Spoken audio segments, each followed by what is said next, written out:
On behalf of the City of Falls Church, I'd like to welcome you all this morning to the visioning session. I'm delighted to be here with you. Before we get started, I'd like to recognize a few of my colleagues. I know there are a lot of folks from boards and commissions here, but in the interest of time, I'm just going to recognize my colleagues from City Council and the Planning Commission that's going to be hearing the Comprehensive Plan Amendment change. Mary Beth Conley, Vice Mayor, right there. Dave Snyder, where are you, Dave? There he is. Phil Duncan. Good morning. Letty Hardy. Where are you, Letty? Did I see it? Oh, there you go. Okay. And Karen Oliver.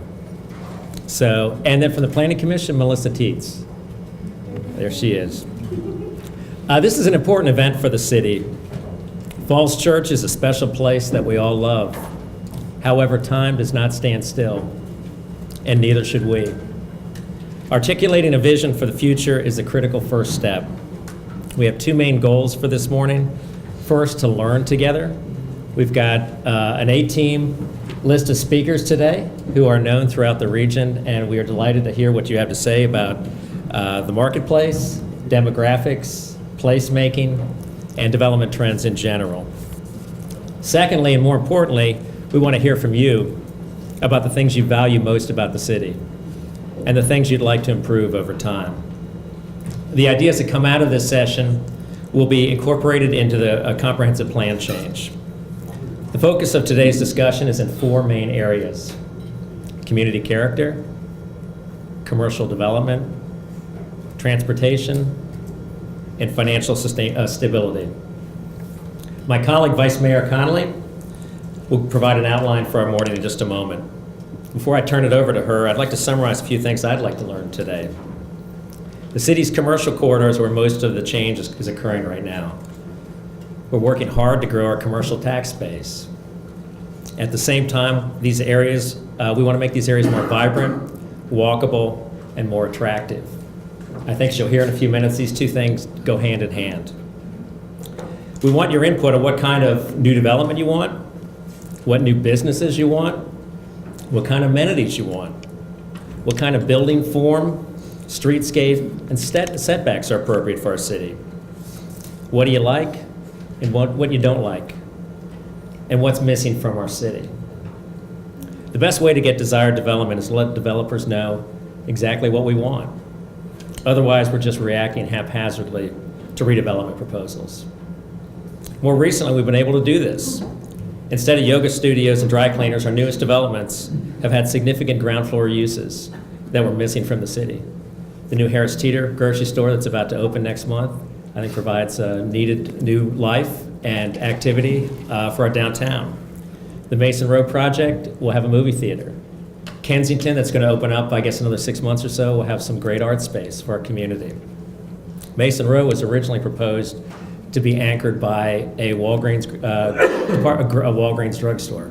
So we can direct development, but we need to know what you want. That's why today is so important for all of us. I'd like to thank our speakers. We really appreciate your time.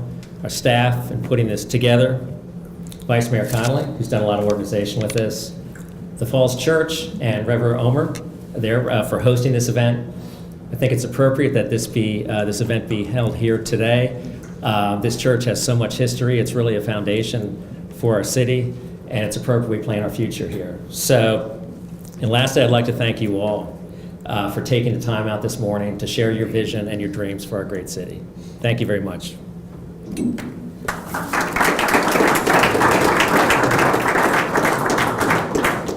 right, thank you, Mayor Charter. I am Mary Beth Connolly, the Vice Mayor of Falls Church.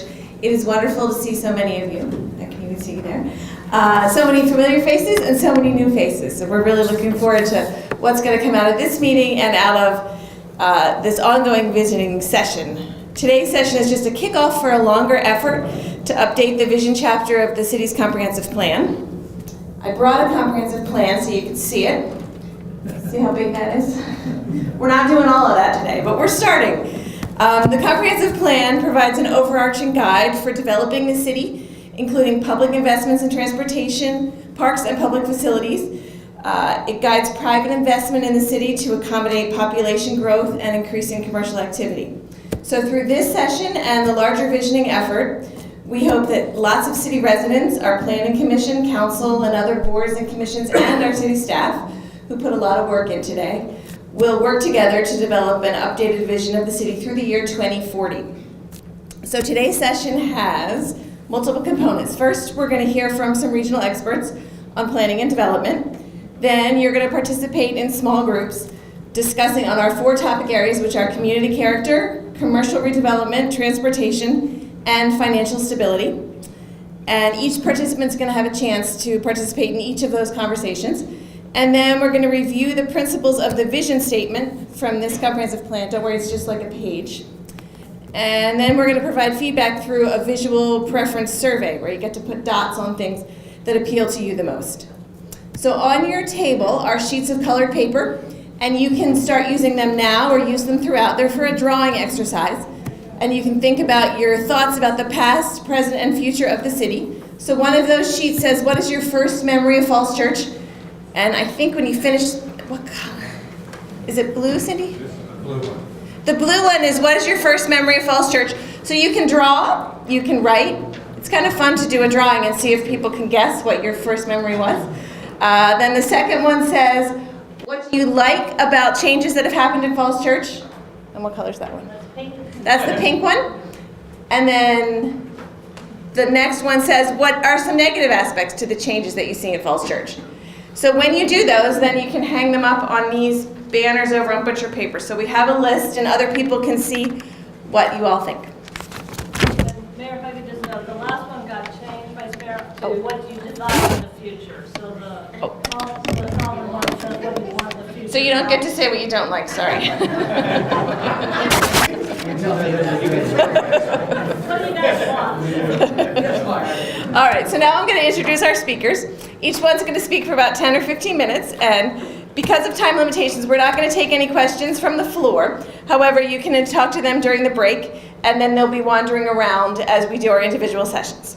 So our first speaker is Roger Lewis. He's the Professor Emeritus of Architecture at the University of Maryland and a frequent contributor to the real estate section of the Washington Post. Many of you have read his Shaping the City column for many years. And he's also a frequent guest on the Kojo Namdi show on WAMU.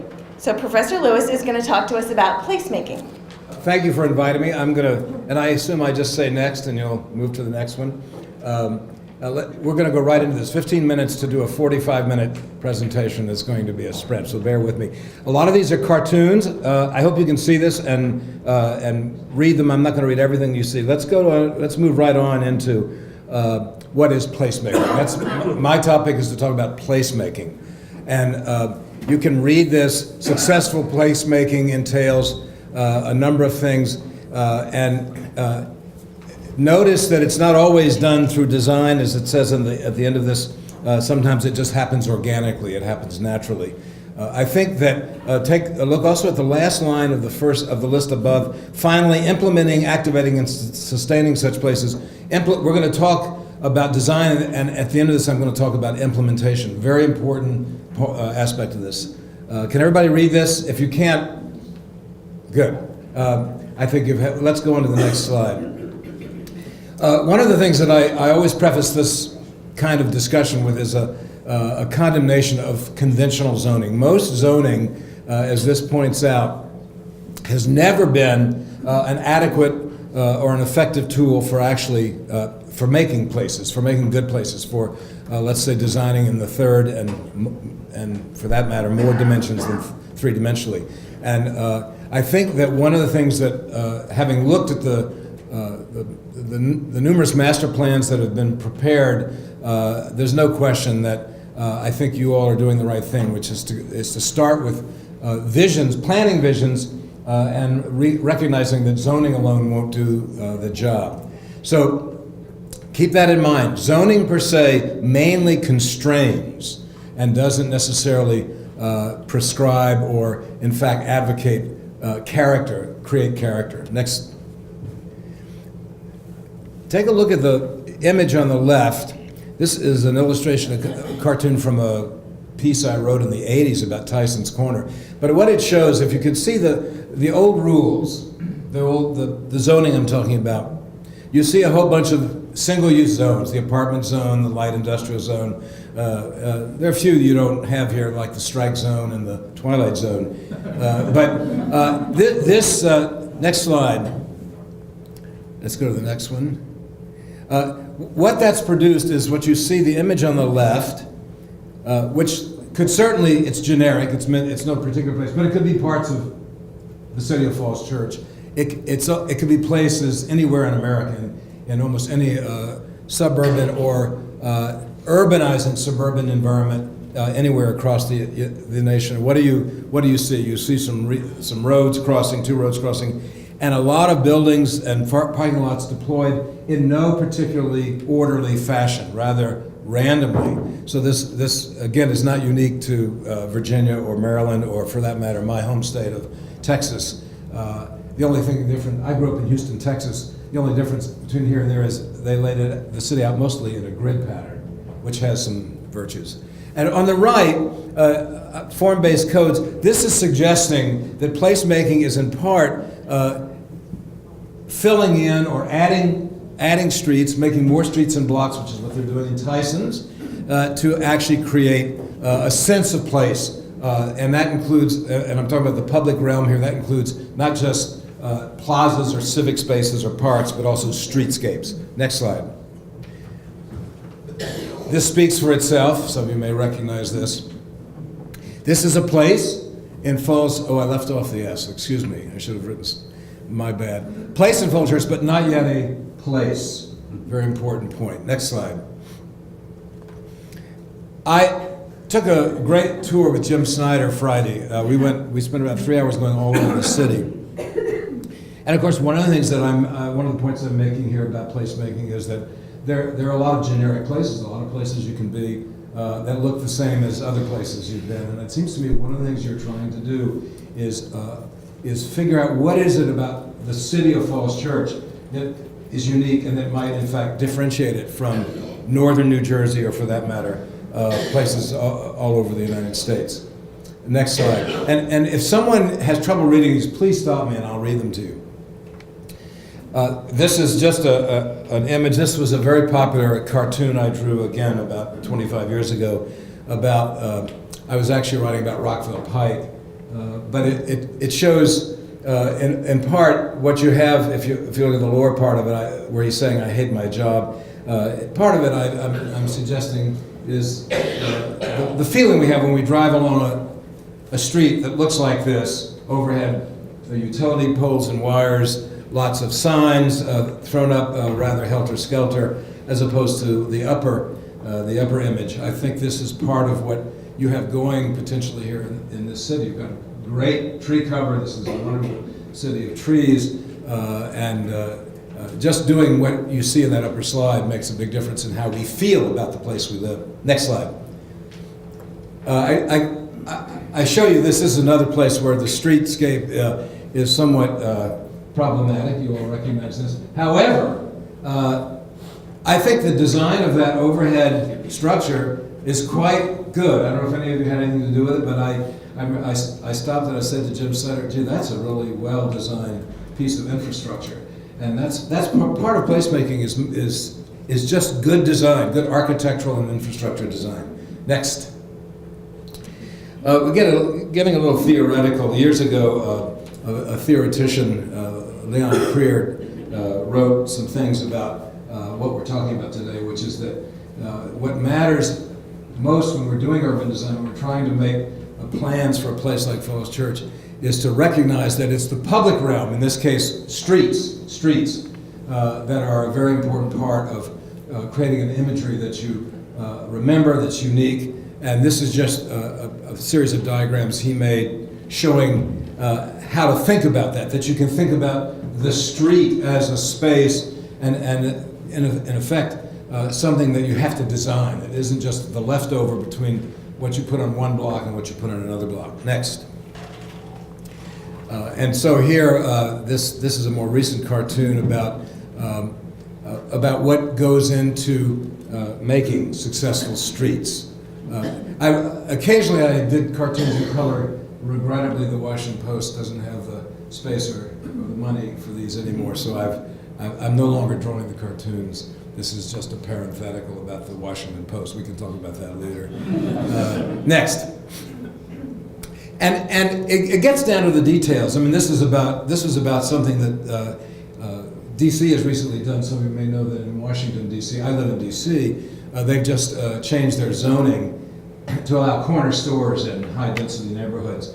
But it's all about also creating a walkable environment. That's part of making great placemaking is making places you can walk, where you can get go and get a quart of milk without getting in your car and driving half a mile.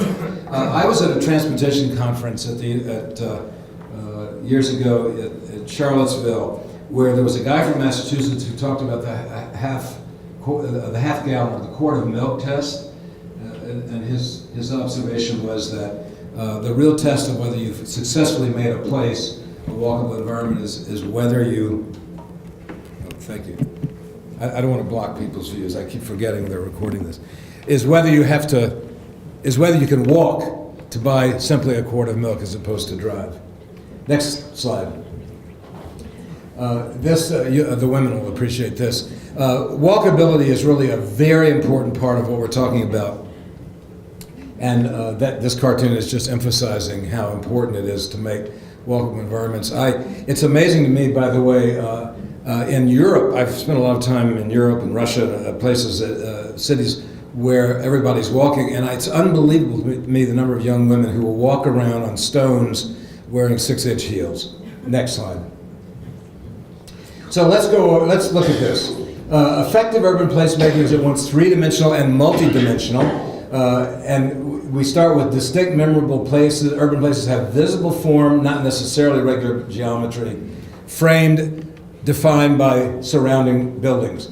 Animated urban places, which you are trying to create here, you already have some, work best when they're aligned by continuous building facades and a high percentage, this is very important, of porosity, of transparency at sidewalk level. Creating animated urban places day and night means a whole bunch of things. Mixed uses rather than a single use. High enough density so that you can get rid of surface parking and have parking that's structured, either underground or in garages, buried inside within blocks. Street-level retail destinations that attract people, especially destinations, I want to underscore this, serving food and beverages. Now, you can go all over the world. Anytime you see an animated public space, there's almost always people sitting outside somewhere drinking and eating unless it's snowing. Good urban places are always pedestrian-oriented while still accommodating vehicles, including bikes. So I'm not here to advocate getting rid of cars, but you need to design these environments, as the previous cartoon showed, that include cars, bicycles, as well as pedestrians. It's just that we need to give the pedestrian a little more dominance than we have done since World War II, when we built primarily automobile-oriented environments. Good urban places, this is really important to us architects, need good finishes and furnishings, good paving, night lighting, signage, graphics, furniture, places to sit, trees and vegetation, and of course they need to be safe, clean, and maintained and environmentally sustainable. Next. So Creer did another series of drawings with about not streets, but about spaces, about making spaces. And this is just, again, a kind of taxonomy or a collection of different ways spaces are shaped and how you get into them. And you have some of these here. We'll get to one next. In 3 dimensions. This is all, again, placemaking is about thinking spatially and 3-dimensionally, not just about a 2-dimensional zoning diagram. Next slide. This, for example, I was writing about some of the spaces that are the result of the L'Enfant Plan in Washington, D.C. This is a generic, this doesn't actually exist, but it's sort of trying to show why Farragut Square, for example, some of you may know Farragut Square, is such a successful place. You go there when the weather's good and it's full of people and it's activated and it's not a bad model. Next. DC's Columbia Heights and 14th Street. Some of you may know this. 14th Street in 1968 was destroyed after Martin Luther King's assassination. It lay fallow for decades. It's been completely revitalized. You can see here Its makeover depended on, actually, it was catalyzed by a new metro station, which you see there. But what I wanted you to notice is that it was a mixture. What they did is they saved some buildings. For example, the Tivoli Theater up in the very top, that's 14th Street running vertically, and old Riggs Bank, built a new building that is, I'm sorry I don't have a pointer here, that frames the space. Can you all see that sort of fan-shaped space, very activated? And of course, the big, large footprint there is what I call it's the target of the Target building, we architects say. Tremendous revitalization effort. This place has been totally revitalized from nothing. No one went there to one of the most animated places in the District of Columbia now. And 14th Street, which is of course it is a commuting street, but it is also a local street. It is used in a way that has become very, very popular and magnetic for pedestrians, for people shopping who just want to hang out and eat and drink something in that area. It's a poster child for how revitalization can occur through these means. Next. So we're to some extent here talking about urbanizing suburbia, and I'm using urbanization as a positive verb. And again, what you see on the far left in this slide is a condition we have throughout America and certainly in parts of Falls Church. And on the right, a diagram which is totally made up, but it shows an attempt at making places in terms of lining streets with buildings and creating civic plazas or whether they're circles or rectangles or whatever. Next. So I'm driving around with Jim Friday, and we come to a space that I was really surprised when I saw this, and it excuse me, and here's a place that clearly, to me, captures a lot of what we're talking about, entails a lot of what we're talking about, the Spectrum. I'm not sure. Someone later is going to tell me why it was named that. I'm curious. Next slide. So you all know this, and it's got all the ingredients. It has pedestrians, food and drink, trees. It's pedestrian friendly. No one's driving through there at 60 miles an hour. Next. The other place that, of course, I have to, I'm sure some of you have been to Bethesda Row, one of the other great successes in the metropolitan region. It is, notice it says, a highly successful place that is at once a local and a regional destination. I've been there and run into people that I know who don't live in Bethesda at all, or Montgomery County even. And this is the Barnes & Noble, and they created this little piazza out in front, which I was there in the middle of the day. There weren't too many people there, but you go there at the evenings, and there'll be 100 people there, musicians and so forth. It's been a tremendously successful place. Next slide. People started gathering. Architecture isn't great. We can talk about that later. Next. But here again, you see, as at the Spectrum, I mean, you see a street lined by a continuous wall of buildings, very porous, lots of doors and vitrines of plate glass windows, and a highly successful pedestrianized environment. Next slide. This is looking down that sidewalk. I'm sorry you can't see this. There's a little too much light, but this is benches, places to tie up your bicycle. And on the very left, can you see there's a little orange pole with some signage on it. One of the things they've also done there that's very important is they've added things that are unique to this area. We talked about branding a place, making you understand that it's unique. I can imagine in the city of Falls Church that there might be some elements designed that are really place markers and reminders of for people who are there that this is the city of Falls Church and it's not somewhere else. Next. This is just another underscoring of the importance of creating these environments that are pedestrian friendly and sidewalk useful. One of the things they did in Bethesda Row that's very unusual, some of you have been there probably have noticed that they moved the seating and the trees outboard of the walkway. The walkway is right next to the doorways and the display windows. Why would you do that? Well, obviously, the merchants love that, because when you're walking there, you're walking right next to the places that you would enter. This is an extremely innovative thing. You won't see this very many places. Usually it's the opposite. Usually the seating is next to the doors and windows, and you're walking outboard. They reversed it, and that's the kind of creative placemaking gesture that can be consequential. Next. This is a part of Bethesda Road that they created a passage, a walkway that has also been very successful through the middle of the development. Quite high density here, quite high density. Next. Preservation. I just want to touch on this with a couple of slides. Part of what you need to do here, part of revitalization and densification and achieving a mixed-use, vital, activated environment is also figuring out what to save and how to incorporate it. Next slide. It's very important to recognize, y'all enjoy this slide. Some of you are old enough, most of you are old enough to remember when we had these. But part of it is deciding what not to save.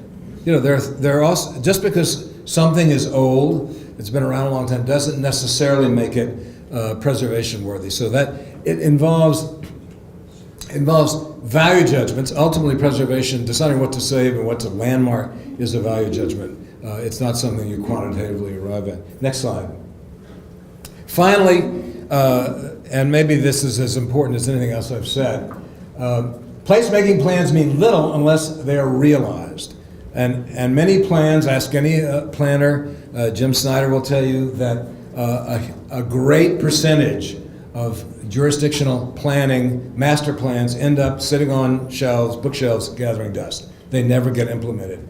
So placemaking, successful placemaking depends on implementation plans that encompass financial, regulatory, and political strategies. I can't underscore this enough. As you can see in this diagram, this is a diagram, I co-authored a book called the Growth Management Handbook back in the late 80s, and drew this diagram, and again, you see planning going on up here, but you see down below implementation. No planning is of any value unless you also have a plan, a feasible plan for implementation. Next slide. Part of the reason that's important today, unlike many, 100 years ago, when it just took a few fat white guys sitting in a room deciding what to do. This is how my city of Houston grew. Those days are gone. The process today involves a tremendous number of stakeholders. And you can see that this, I think, explains it. The development team, there are a whole lot of people there, and the market that has a lot to do with what gets built, financed and built, the government, the concerned public. These people are all stakeholders. They all have an interest in what we're talking about. And they need to, you notice the arrows, they're all interconnected. You need to work with everybody. Next. The other thing is just getting things reviewed and approved is a challenge. So that cartoon speaks for itself. It's a tough game. Next slide. And you have to recognize that everybody has a different lens, a different prism through which they look. And here I happen to draw just four people: the developer, the designer, the financier, and the public official. And their left and right brains are thinking different thoughts. And I hope you can read those. The public official is thinking, I could be a developer. I had a client once who was a public official, and I did a project in Montgomery County. I designed a recreation center, and when it was finished, he came to me and said he's forever changed because it's the first time he's ever been a developer, and he now understands what they go through when they have to build something. Next. There's always some NIMBYs. There are always people who don't want anything changed. This is a meeting of CLAMP, the Citizens Lobby Against Most Projects. This is a reality. You have to deal with this. And people are understandably concerned about change. And what part of the challenge for the public sector and the private sector as well is bringing people along, making sure people understand that what's being proposed isn't necessarily going to end their lives and take away their parking spaces. Next slide. So, finally, this is just saying that getting back to the implementation and the vision. No matter how great the vision is, what matters is making it happen. Thank you very much. Thank you so much, Roger. Thank you. I am now going to introduce Ken Billingsley, the Director of Demographics and Information at the Northern Virginia Regional Commission, and Ken is going to speak to us about regional demographic trends. Before he starts, I just want to remind you, those of you that just came in, there are 3 pieces of paper in front of every seat, and they talk about the past, present, and future of Falls Church. So while you're listening, if you also want to be drawing, you can draw the things that you like and the things that you wish for. It's a pleasure to be here this morning. Some of you, I hope all of you have gotten the handout I have. It's a 45-page handout on demographic trends, many of the major demographic trends that are taking place in Northern Virginia. And it's an indispensable source if you want to understand who you are as a community and how you compare with other places. And it also shows how you've been changing over time, which is truly extraordinary. We're living during a period of historic transition from demographic and economic realities of the late 20th century to what the Brookings Institution has referred to as the pathway to America's next society. And propelling the country forward is a series of powerful demographic trends that are reshaping the population of the United States and every community in it in a profound and a dramatic ways, but not in the same way. And they have broad implications for the economy, the workforce, educational institutions, businesses, every facet of a society. And we in Northern Virginia and in the Washington metropolitan region are on the leading edge of the demographic upheaval taking place in the United States. And it is here and in other dynamic, advanced metropolitan areas where the pace and complexity of change are the greatest. What I'd like to do this morning is, I'm trying to see the clock so I can see how much time I'm talking. I'd like to highlight 4 of the most important demographic trends that are playing out in Northern Virginia today. And I'll start with population growth. This is has always been one of the most important demographic trends playing out in the United States. But in the United States today, it's mainly an issue of uneven population growth. Places in the country, regions, metro areas that are growing versus those that are not, with attendant demographic, economic, and social consequences for better and for worse. And that's not the issue here. It's a question, and it's always been a question, of how much are we growing and where is it located. A history of robust population growth is one of this region's defining demographic attributes. A population water faucet turned open wide more than 6 decades ago that is still running very strong. Close to 1 million people have been added during the past quarter century, bringing the total number living in Northern Virginia to about 2.5 million people. Last decade, we added 415,000, which was more than the population increase that took place in 35 states. We added more than 41,000 people on average every single year of the decade. And no wonder why traffic keeps getting worse, the subways are more crowded. That's adding a lot of people in 10 years' time. And we've been adding a large number for a long, long time.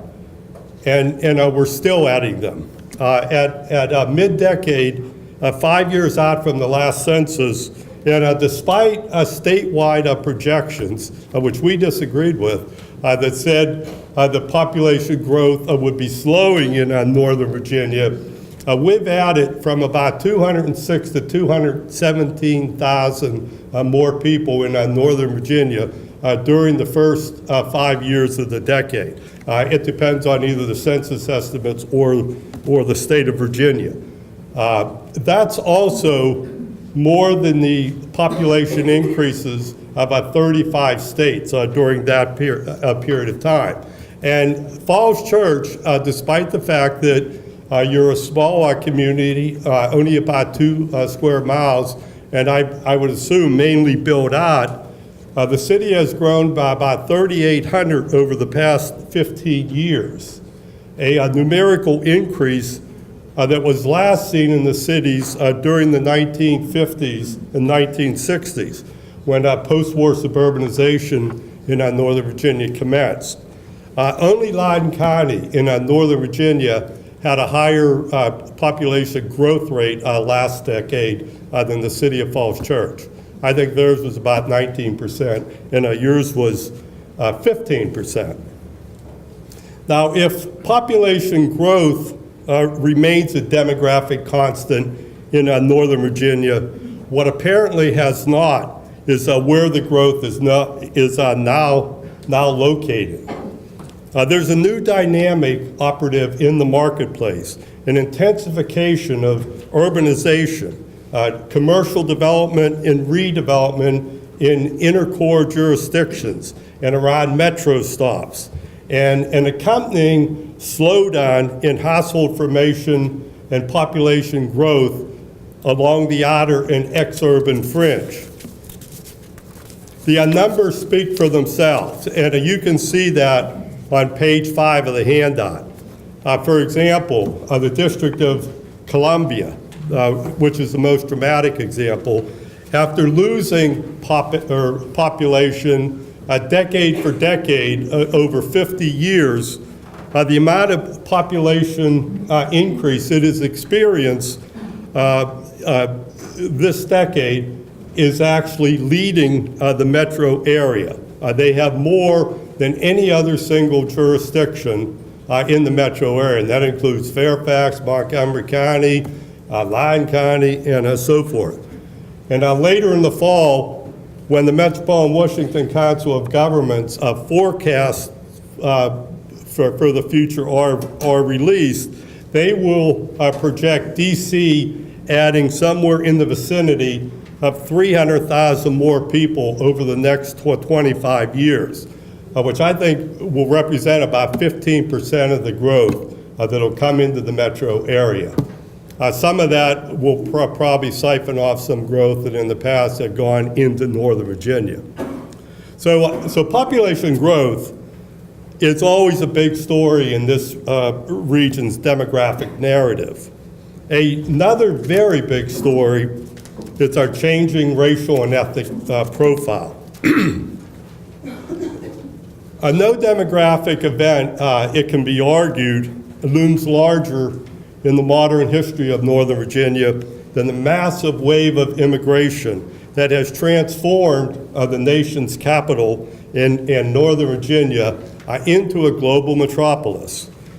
It is immigration combined with higher fertility rates among minority groups that has been driving many of the major demographic trends in the region. Population and labor force growth, rising numbers of births, increases in school enrollment, explosive increases in the number of Hispanics and Asians, and a day fast approaching, about 5 or 6 years down the road, when there will no longer be a racial or ethnic majority in Northern Virginia. Just by way of perspective, New York City, America's quintessential immigrant city, had 41% foreign born when it reached an all-time peak in 1910.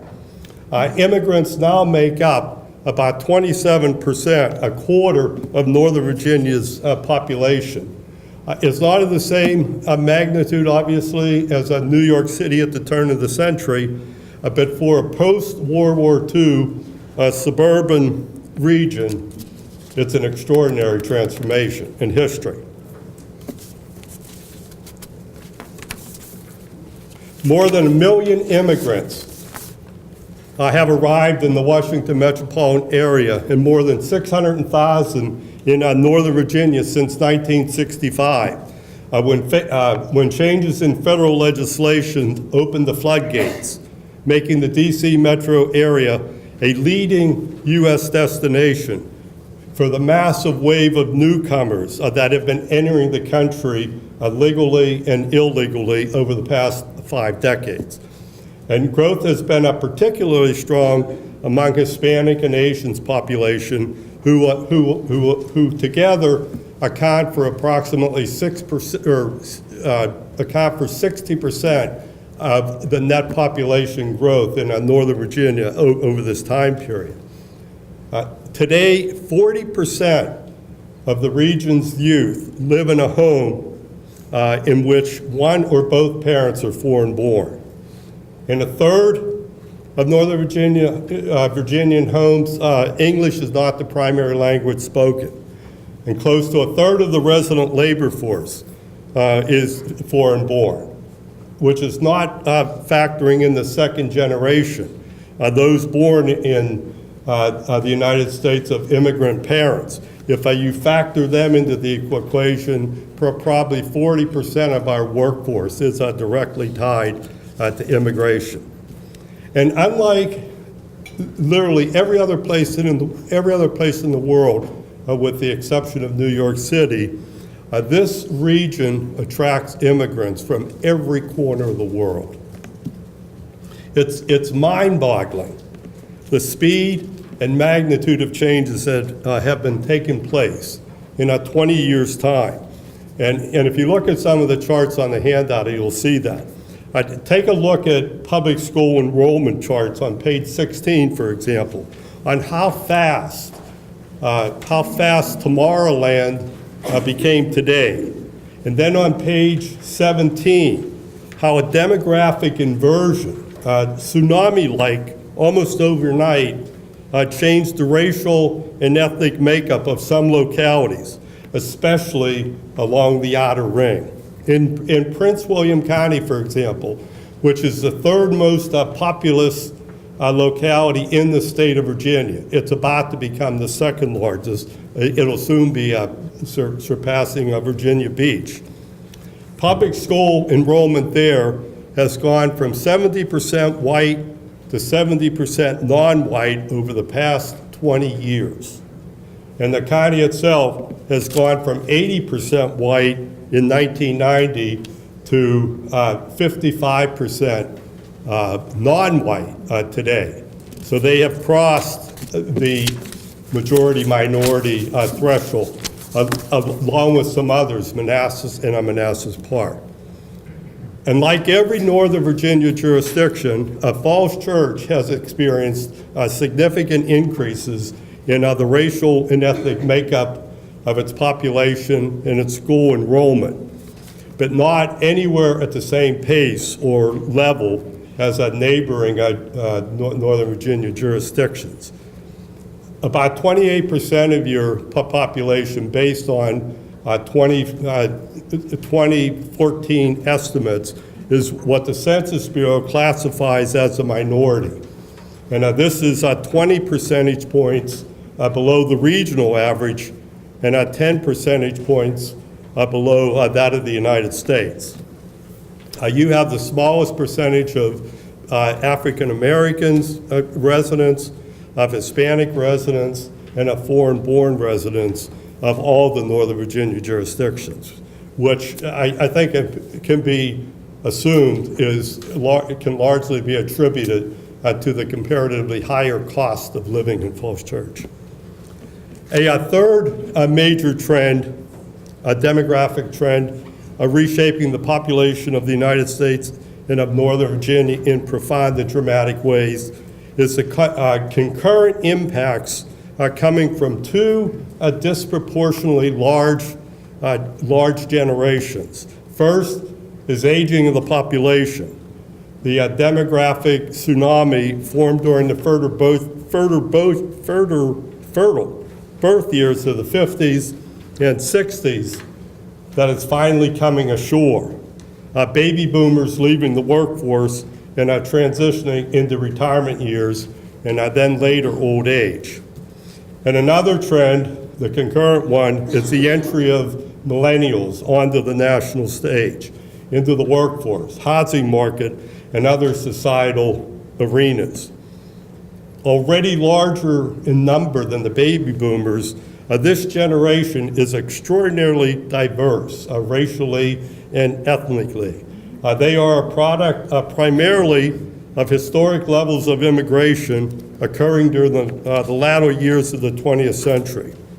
Millennials are rising, beginning to assert their lifestyle and market preferences on social, cultural, political issues of the day, on where and how they want to live, on the housing market, on the role and policies of government, and on the revitalization and dynamism of inner core neighborhood, et cetera, and et cetera. Both of these generations will be impacting society in Northern Virginia with a bang, as they always have, certainly as the boomers always have. Your handout presents numbers and visuals profiling the age distribution for the nation, Northern Virginia, yourself, and neighboring jurisdictions. And there are some striking differences that you'll note among them, especially between inner core and outer ring suburbs in the percentages of the population that are children, young adults, and so forth. These charts are based on 2010 census data, which is the only source available that'll give you those single year of age breakdowns. What the comparison highlights for Falls Church are two noteworthy characteristics of the city's age mix. You have comparatively fewer young adults than is the case regionally and nationally, and you have significantly more baby boomers. And on page 25 of the handout shows the percentages, and the differences are not insignificant. And the last trend I want to highlight is what I would argue is this region's greatest demographic and economic attribute. The one characteristic above others that sets this region apart, and it is human capital, unparalleled human capital. This is what gives Northern Virginia its competitive edge, what makes it such a unique, dynamic, and interesting place in which to live and work. Proximity to the nation's capital has transformed Northern Virginia and the entire Washington metropolitan area into one of America's and the world's most dynamic, fastest growing, economically advanced, highly educated, prosperous, and culturally diverse regions on the planet. We have a population and workforce whose social, educational, income, and occupational profile are exceptional and extraordinary. And you can look at some of the rankings they're at the end of the report. They show things for educational attainment and income levels.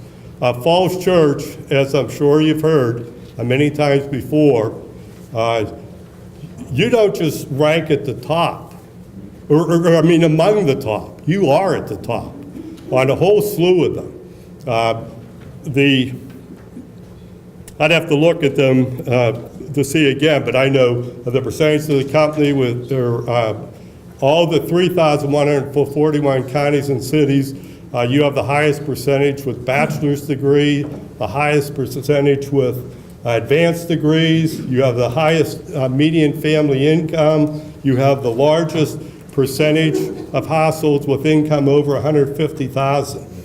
I saw a thing the other day that Arlington was promoting on a big handout. They said, we have the most highly educated young workforce of any place, in the United States or something. And so they were taking those that were 25 to 34. So I actually did a ranking. I said, is that true? I mean, they said they had about 80% of them had at least a college degree. And so I did the ranking, and I found, yes, that was true. Falls Church actually, I think, came in third. Manhattan was second. But what I noticed was Falls Church had the highest in the nation for the 34 to 54, and then from the 55 to 64. So you were the highest in the nation among those age groups. And so I guess one of the things in our closing, Richard Florida has argued, he says, America's economic landscape is being reshaped today around two kinds of hubs, centers of knowledge and ideas and clusters of energy production. And he says these are the places that drove the economic recovery, and it is around these types of economic agglomerations that America's emergent growth model can be found. And he said, it is the knowledge metros, large and small, that make up the biggest group of winners in today's society. We've been among the biggest winners by virtue largely of our brain power, our global capital, our talent, our human capital that this region possesses an abundant supply. And I thought that is certainly needed when we're working today in our communities to re-envision a more vibrant, livable, environment-friendly, stimulating, and walkable communities in which to live. And the thought that entered my mind was, somebody once, I heard someone write or say, I may not be very good at predicting the future. The only thing I can do is to invent it. And I thought, that's exactly what we need to do when we think about the future. So good luck in your effort. When somebody says, think about when you first came to this region, the first time I came to Falls Church is a friend of mine that I met in the Army at an Army summer camp. It was back in 1970, was getting married down here. And he got married in a little church on Broad Street. I still see it when I drive by. And that was the first time my wife and I, and we had just been married, had ever come to the area. And when we came that day, and we spent most of the day in Falls Church, we said to ourselves, this is where we want to live. And shortly thereafter, then, we moved back to the area. But we found that Falls Church was a little too expensive, so we moved into Alexandria, where we've lived ever since. But we feel it's one of the best choices we ever made. So thank you.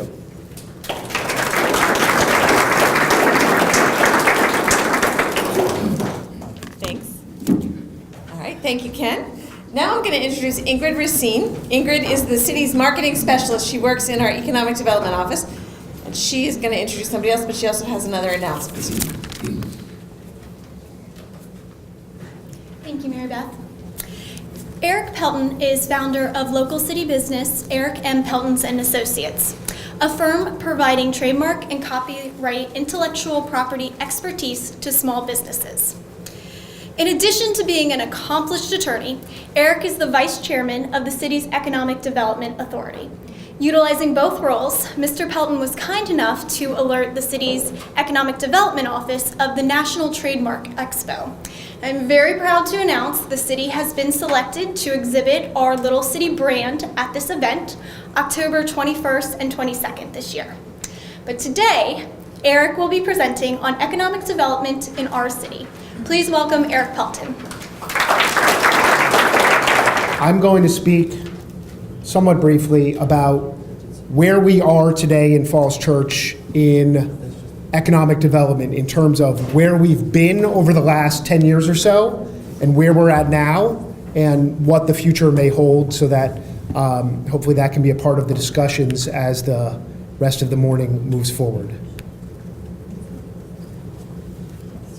I want to also recognize from the EDA, we have Brian Williams here, and I think I saw Bob Young. Thank you. My fellow EDA members.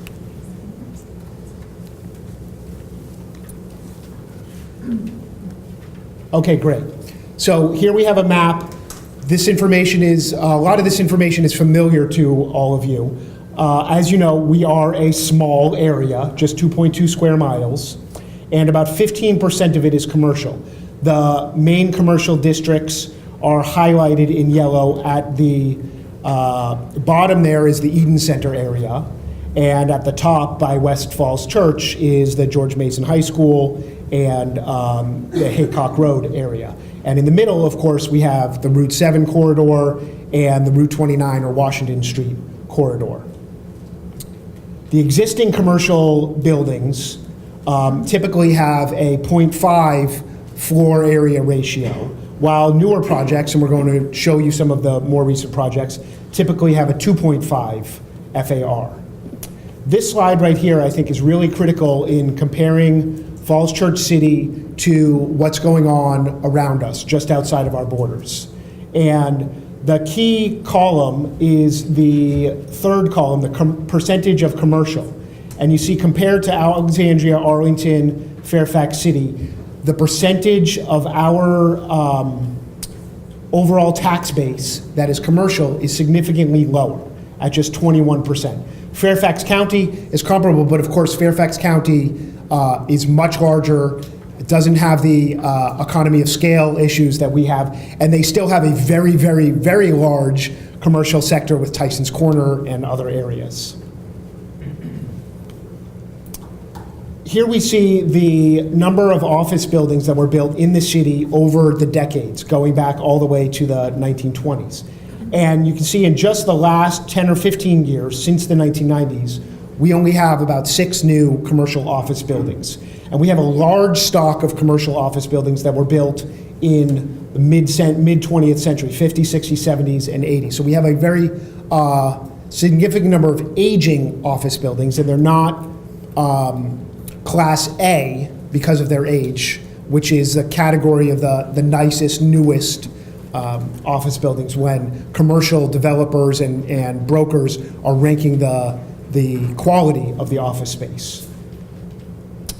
Within the city, we have very, very low vacancy rate for the office space that we do have. You can see here how it compares to our neighbors. We have a lot of creative uses going on now in some of these older office space buildings. This is an example from Viget, which is at the corner of 7 and 29. I believe is that George Mason Square that it's called. And they took over 2 floors in one of those buildings, and they essentially completely gutted and renovated it, and it's gorgeous inside. And it makes me think of a tech office in Palo Alto or other really trendy, happening tech centers. We also have a lot of medical commercial use within the city. This is in part because just over history, we have over 150 medical practices located here. And it's in part because of our key geographic location close to Tyson's, Virginia Hospital Center, Inova Fairfax, and of course we have the Kaiser Center here right in the center of Falls Church.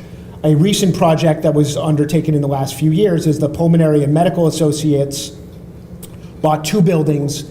The other building is essentially identical to this one, and they gutted them, and they put their offices in one building, and there's some other tenants and development going on in the second building. So that's been a great project. They wanted to come to Falls Church because of its location. It was very attractive to all of those other health center activities.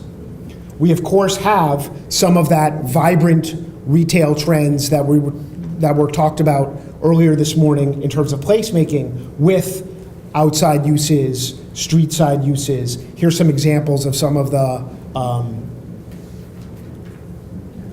locations within the city that I'm sure you're all familiar with. We do have a lot of restaurants in the city. Many of them are in the Eden Center, but we also have them spread out throughout the city.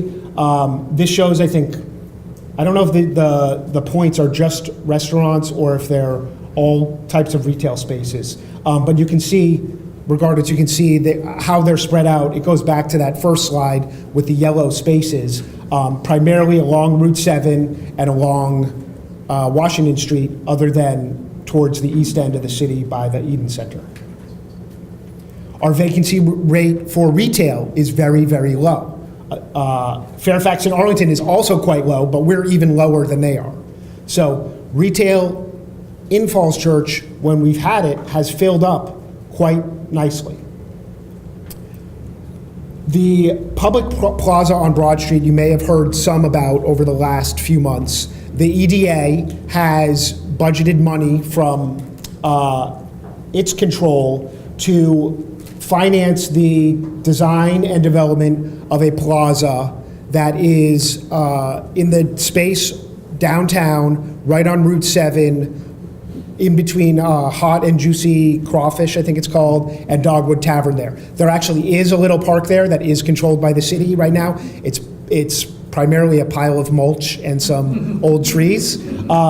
What we're hoping to do is really revitalize that whole block and extending out, facing towards Park Avenue behind it as well, to have a gorgeous plaza that will congregate people to socialize, listen to music, drink coffee, eat ice cream, whatever it is. It will really help activate that area. So look for progress on that in the next few months and year or so. And we think that this will really help spark revitalization in the downtown area, bring people who are coming to downtown to stay downtown and to walk around and to patronize other areas there.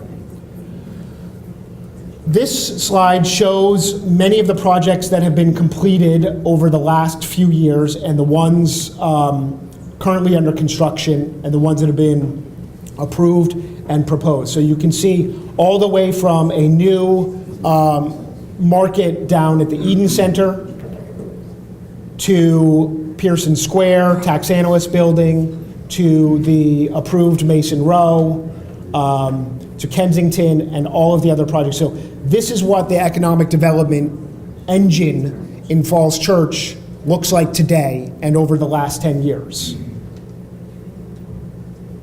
Here's some more specifics about some of these projects. The Northgate Building, which opened in 2014, has some office space on the second level, has ground floor retail, and has about 100 units above. The Hilton Garden Inn on Broad Street opened in 2014. It's close to the Metro. They have a shuttle that goes to the Metro, has about 100 hotel rooms, and from what I understand has been quite successful. And the number one reason that people decide to stay at this Hilton Garden Inn is because of its proximity to the Metro, I believe. Pearson Square Tax Analysts was financed in part by a revenue bond issued by the EDA, which is allowed under state law to help make financing easier. And that features both office and retail and was completed in 2008. The Flower Building, as it's affectionately known, on Broad Street, is a LEED Gold building completed in 2009. 301 West Broad Street, which already has tenants moving into the some of the approximately 300 apartments. The Harris Teeter is opening in just a few weeks. Also features an additional retail space on the ground level. And again, this is essentially across from that park location, and we really think will help revitalize the whole area downtown and bring more foot traffic, bike traffic, and people to the downtown. Lincoln at Tinner Hill, just a few blocks away, is also opening later in 2016, features about 200 apartments up above and 45,000 square feet of retail. Kensington Building is under construction on Broad Street, and you can see there that it also will have some first floor retail as well as some art space that's going to be filled by Falls Church Arts. And that will open next year. Mason Row was approved a few months ago, and will feature retail, restaurants, movie theater, hotel, and apartments. And I believe that part of the attraction of Mason Row that they presented was some of that placemaking of Bethesda Row and similar places that the developers are making an effort to really make it have a sense of place. Tradition Place is a recently proposed project at the corner of South Spring Street and Broad. That would be a few floors of condos above some office and above some retail. Broad in Washington was proposed originally in 2015 and is still in the proposal phase. That's at the corner of Broad and Washington where the Applebee's and adjacent properties are. And that would include potentially apartments, some sort of grocery, office, and retail. And then there is the George Mason High School campus project at the west end of the city near the Metro Center. And the city now has the ability to develop up to about 10 acres of that land for commercial use. And those discussions, as I'm sure you know, are underway in what the possibilities are there and how best to go about it and what that might bring to the city. And those are some drawings that have been done by RTKL Consultants and Urban Land Institute, who looked at some of the possibilities for how to best use this space if we build a new high school there. And I think that's the end. Again, what I hoped we showed here was some of where we've been over the last few years, where we are now, and where that momentum could take us as we go forward with economic development. Thanks.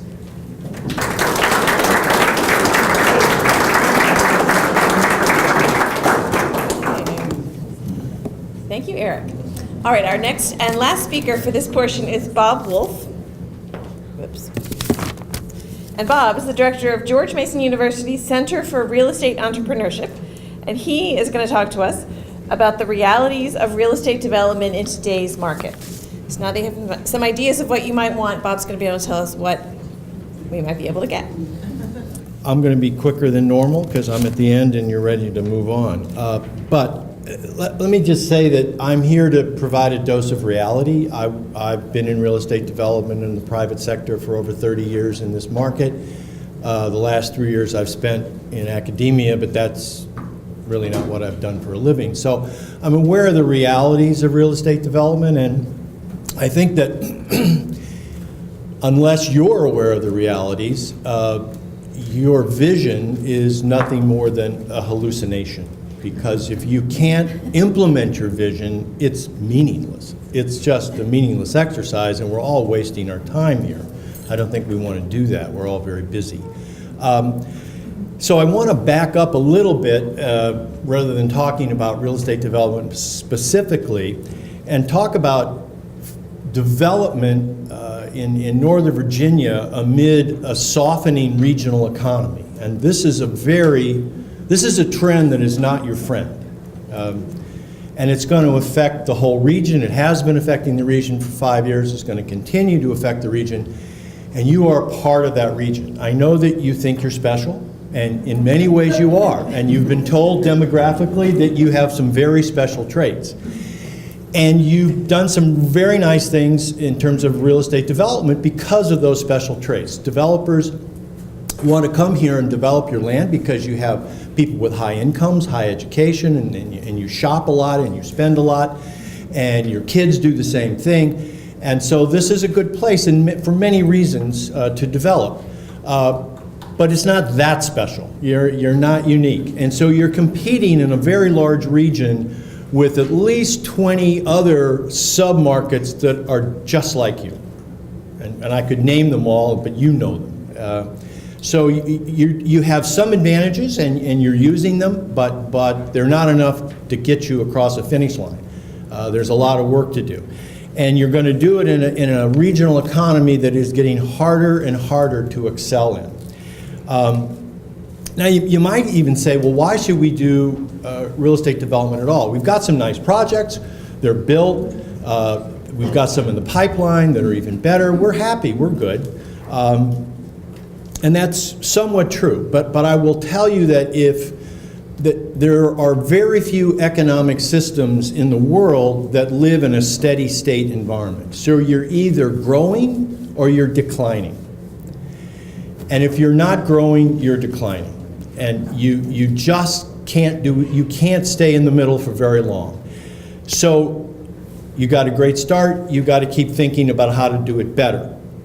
Now, how should you develop or redevelop Falls Church? I think if I had one thing to say to you, and it's been presaged here, increase your commercial tax base. That's number one.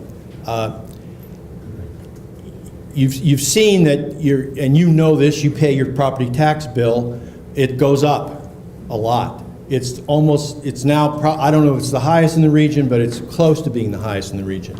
And there's no way it's going down. You got a new high school to build. And that new high school is important to you because it's one of your unique selling points.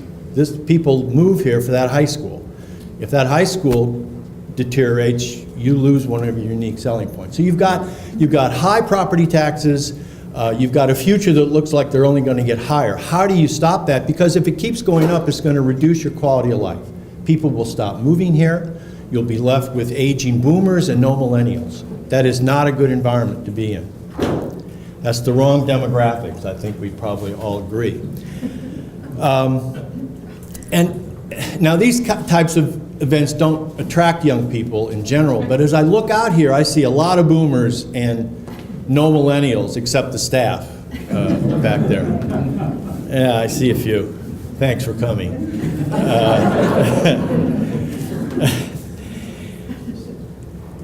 So,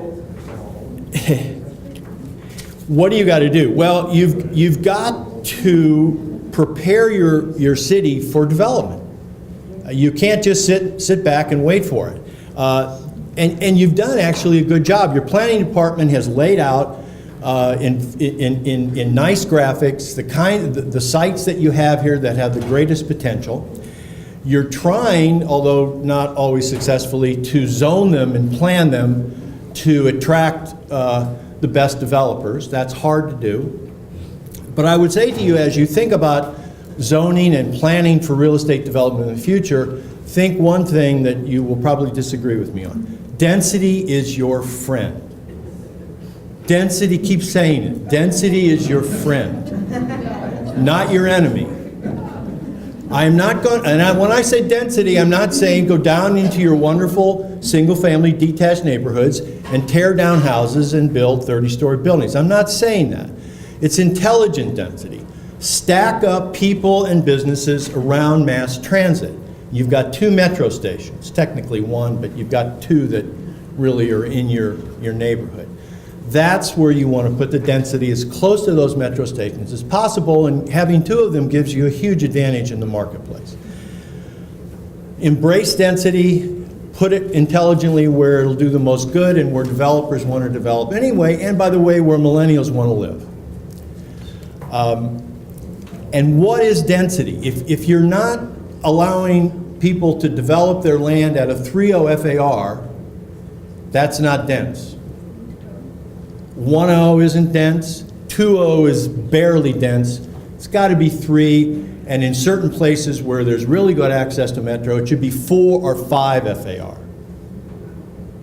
You won't know the difference. Trust me. You will not know the difference between a 3 FAR and a 5 FAR. I can take you around all the major growth corridors and defy anyone to tell me the difference, looking at the buildings, between a 3 and a 5 FAR. You won't be able to do it. I've done this. You can't. Don't be afraid of density. It's not going to hurt you. It's going to help you. Okay. So you've got to be proactive. You've got to zone the land properly.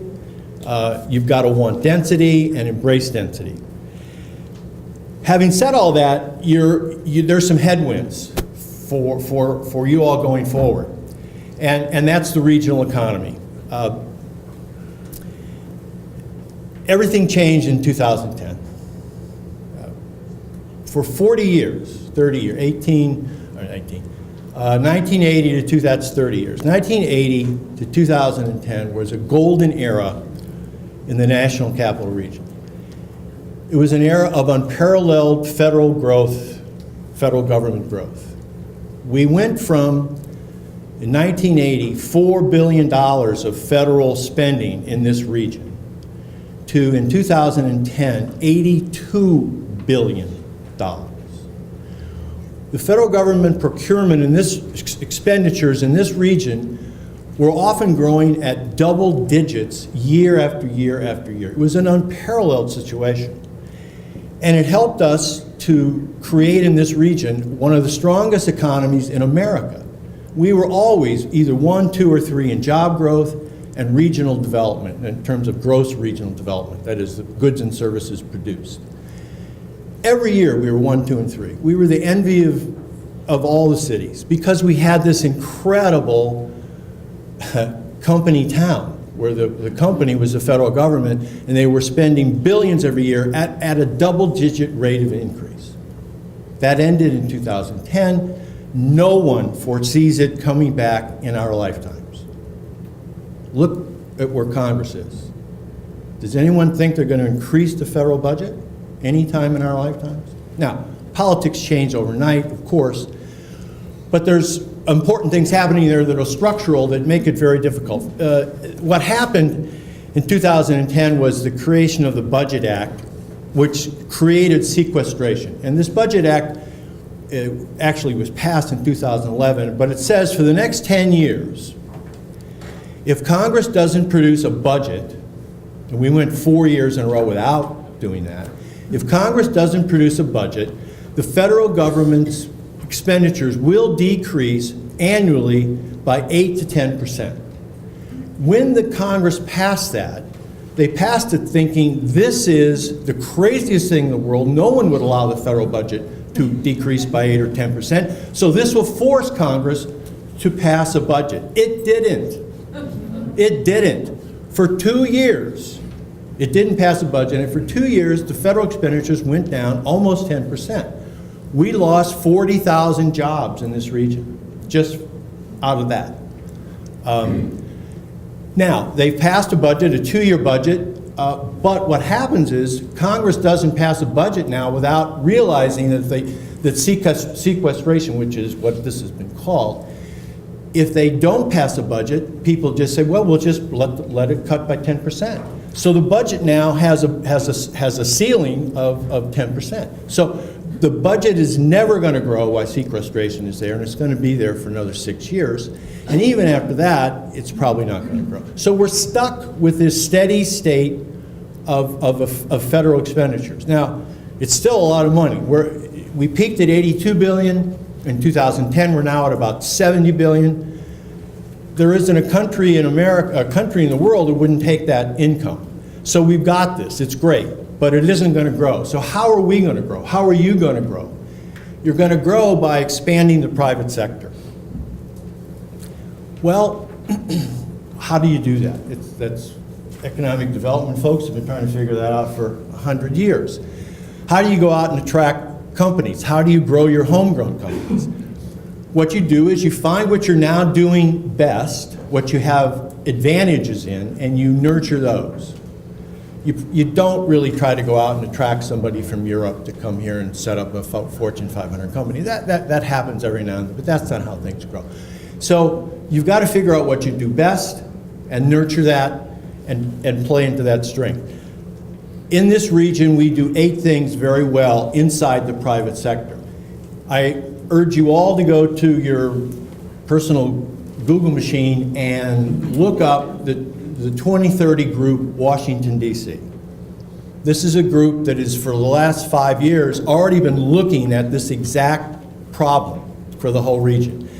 And they've identified 8 areas where we now have advantages over other parts of the country, and we're now excelling in the private sector.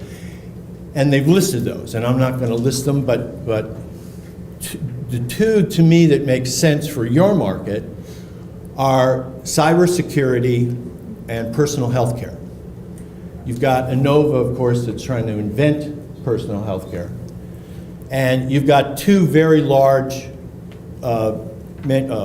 defense contractors here that are both trying to make a living now in cybersecurity as opposed to building tanks.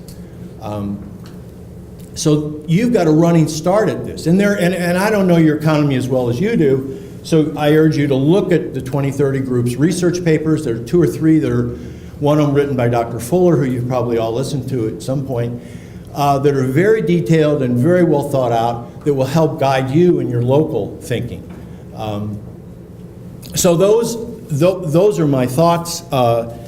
You're doing well. You've got a long way to go. You've got headwinds, but you've got a great platform on which to build.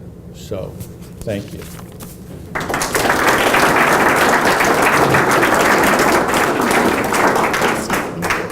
Thanks, Bob. All right, we are moving on to the break. So we've got about 10 minutes for a break. If you want to do your artwork, you can do that. If you've done your artwork and you want to hang it up, there's staff over there who are ready to hang it up. There are snacks in the back. There are bathrooms down there. And we need to keep it to about 10 minutes. So I'm going to come back in 9 minutes and tell you to take your seats.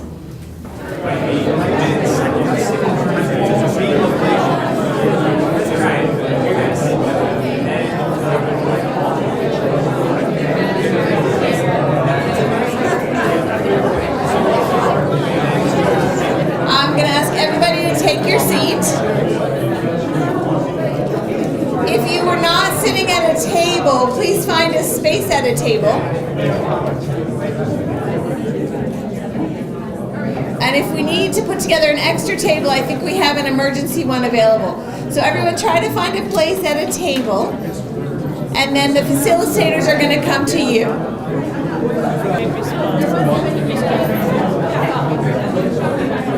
All right, so I think we have our facilitators ready at each section. Back in that corner is Paul and Kit. So we are financial stability. So this section, they're going to talk about financial stability first. This group is going to talk about transportation first. This group, community character. This is community character. And over here, Ingrid, what do you have? I have commercial redevelopment. And this is commercial redevelopment. So those of you that aren't at tables, please come to a table and join us. And then these groups are going to rotate. So you're going to stay at your table. Oops, sorry. You're going to stay at your table, and the presenters are going to rotate. If for some reason you want to switch groups and there's another table, you can do that, that's fine. And we're going to have about 12 minutes per topic. So this is your chance to talk, get your opinions in, someone's going to scribe it all down, and keep going. And thank you to those people who put their art up. If you feel inspired to draw, you can do that. And as this is going, and you want to take a look up here, we've got a lot of photos of Falls Church through the years that show our history, our present, and hopefully our future. So that may inspire you as you go along as well. So right now my clock says 10:45. So in 10 minutes I'll give you a warning, and in 2 minutes we'll switch to the next topic. Ready, set, go.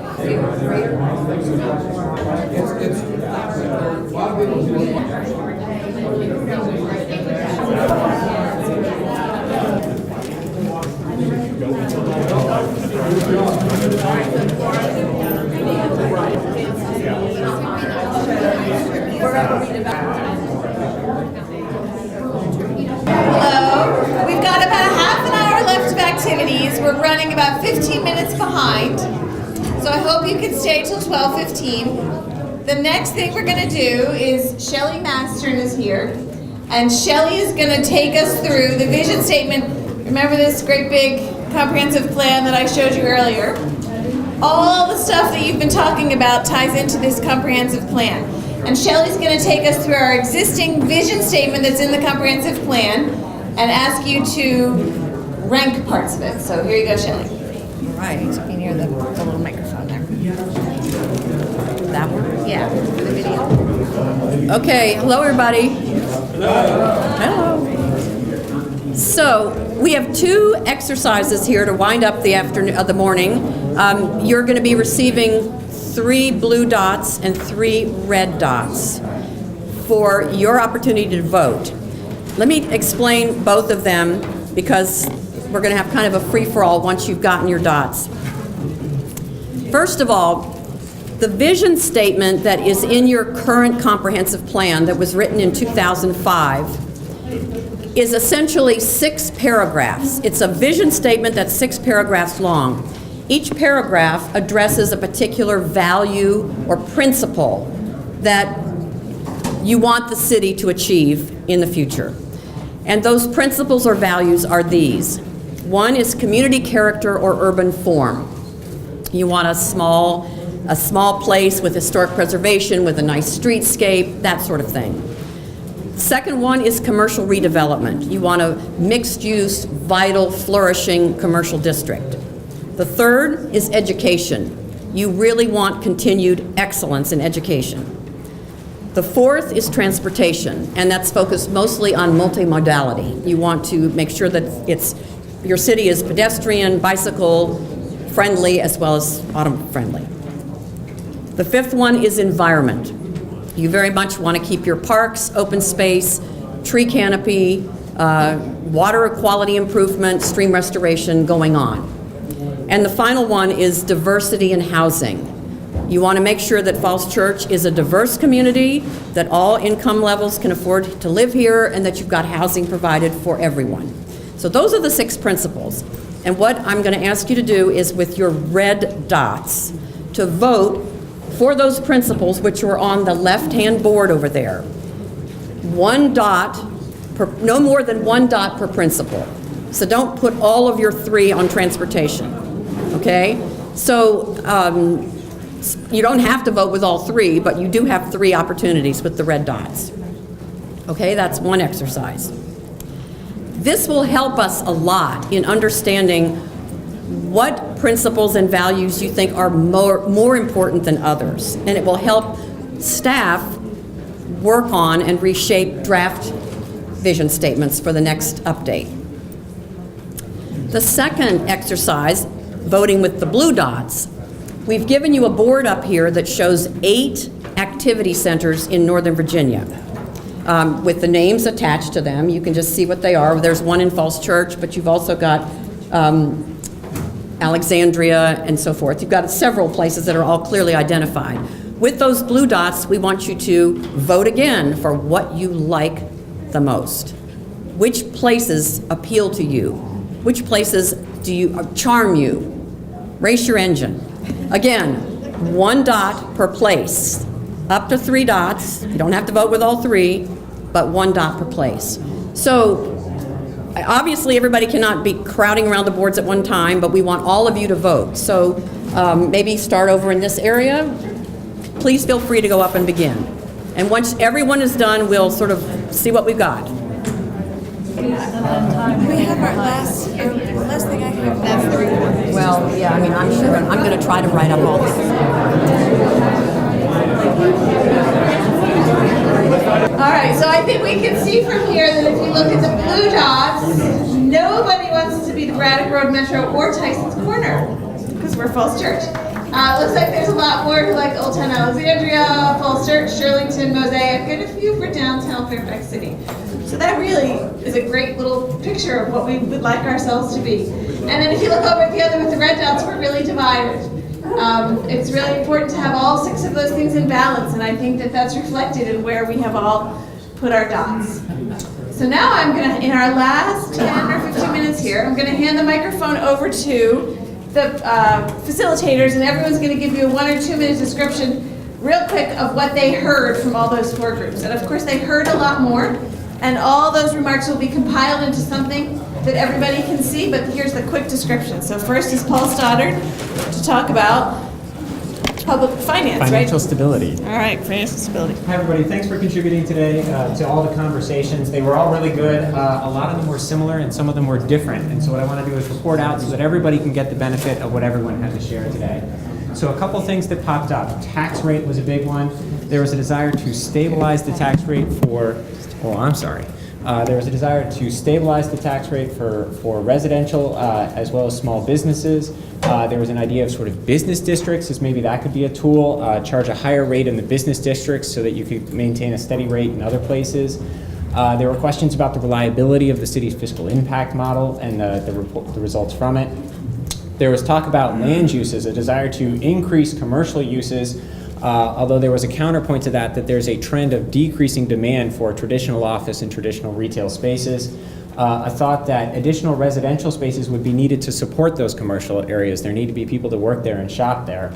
And then a question about the mix between condos and apartments. Do those have different impacts? And a desire in terms of location to promote development near the metro stations.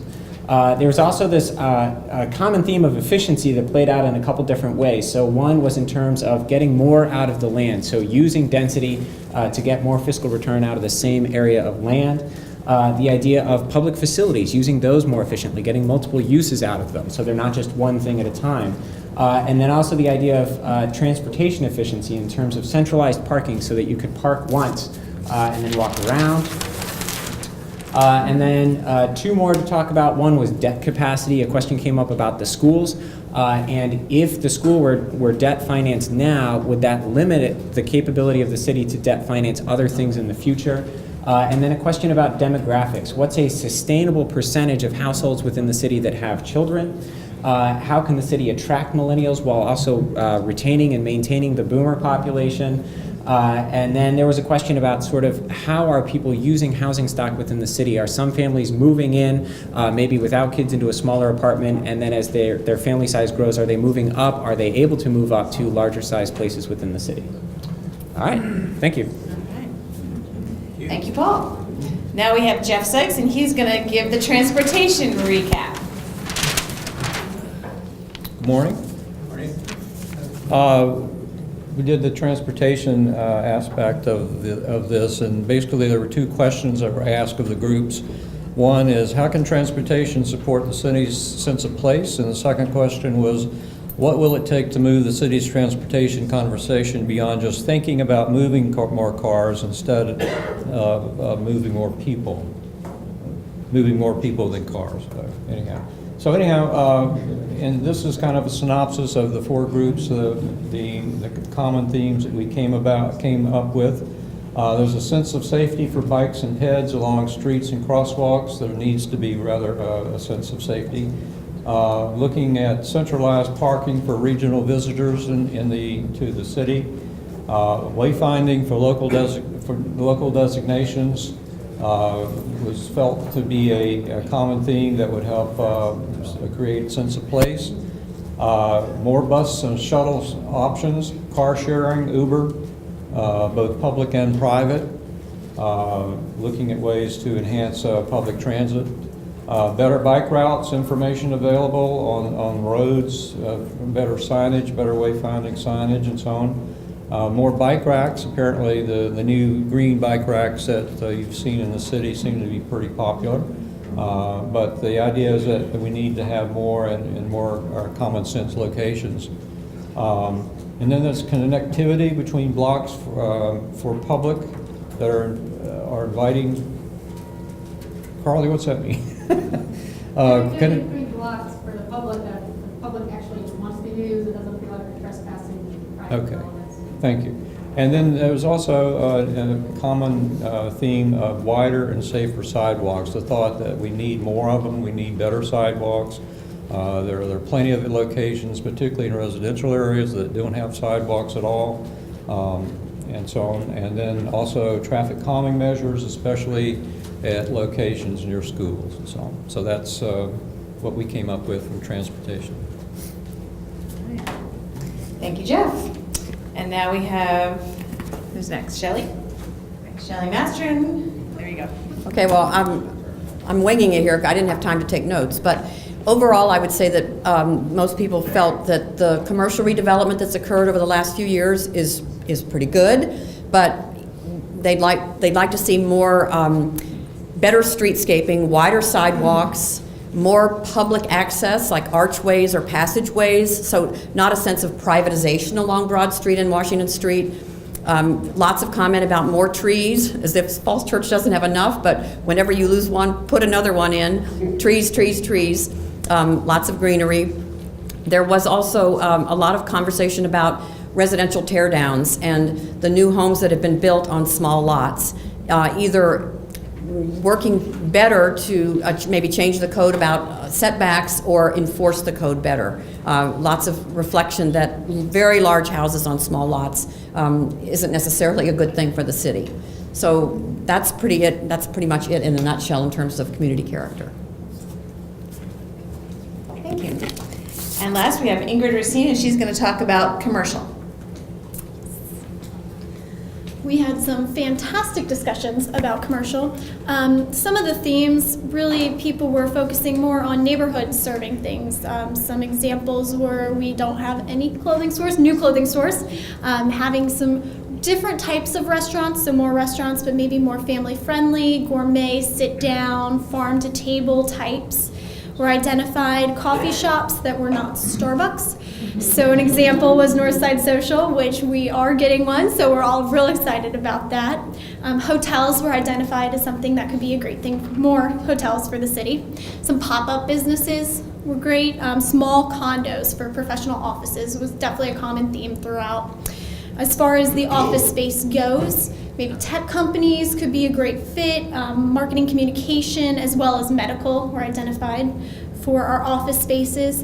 And then capitalizing on our great schools, having youth-driven businesses, having some tutoring or more karate schools, things that really cater to our families. Grocery, there's still a great hunger for more grocery stores. Some examples that a lot of the tables were saying are Trader Joe's or Whole Foods. And then entertainment uses. Having more entertainment to have activities, especially focusing on the family, was a common theme. In all these developments, every group stressed that it's very important to have open spaces in these developments, space for family events, musicians, artists, so you can really draw in the community to utilize the development more so than just the people who live there. As far as locations, there were a few that were identified all in our commercial areas. South Washington Street, North Washington, the high school site, obviously by West Falls Church Metro was the top one for every table, as well as Gordon Road was the final location that was identified. And thank you. Thank you. And our last presenter is Cindy Mester, the Assistant City Manager, and Cindy has been looking at all the art and the comments that people made, and she has a quick recap of what each of those have. Thank you, Vice Mayor. It was very informative to see it, but what all that did was reinforce what the groups just reported out and the dots, but what it gives us is some nice granular thinking and some wonderful art. So I thank you all for doing some right brain thinking for us. For the first memory, what you like to preserve, as well as desire in the future, there was almost a common theme throughout all of those with slight nuances. So when you had first memory, it was all about a positive community feel, the small town, the connection, but what people spoke about was like their first home, they were able to live and walk, they got married here, they came to a wedding, a first date. I love the dollar movies at the State Theater, but also the green space and trees and the art. So there was a little bit more nuance and almost all positive except for power lines and traffic, which I think we'd all agree with. For what people want to preserve, it's a lot of those same things, but what came up was the walkability, the farmers market, state theaters, our heritage, our places, our parks, schools, but it still all came back to the theme was connectivity and maintaining that small town connected feel while allowing change, but those were the things to preserve. As we looked at what was desired for the future, the same themes came out, but what really came a little bit more granular on to live, eat, walk, shop, bike, transit, all the ways to be green and stay in the city and be unique. And so we did see things like not Mosaic and not Ballston, which I think is consistent with some of the blue dots up there. Being a vibrant development, having family places, the ice rink, the pools, the ball fields.